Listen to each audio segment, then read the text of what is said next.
ต้นหนอนปลาข้างบ้านผมให้ต้นมันจืดแต่จึงแกงเนาะจึงจะตำเอาเดี๋ยวนานกันเกลือใส่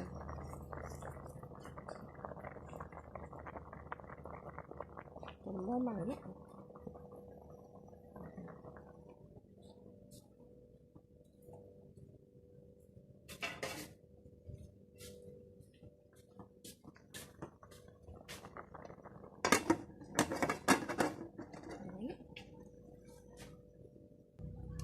เป็นเอา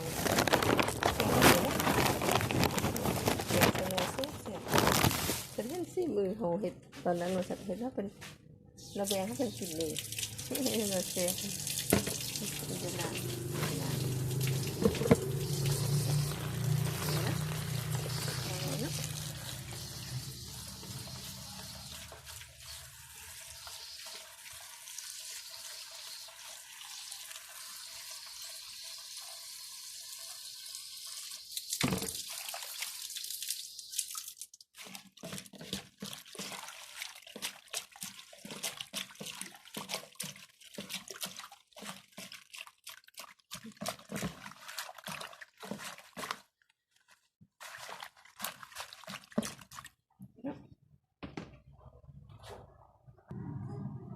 ต่อเนาะ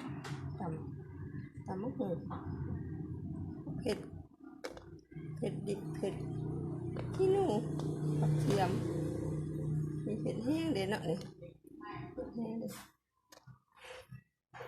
เผ็ดนี้สาวหน่วยสาวปลายหน่วยได้ยังไง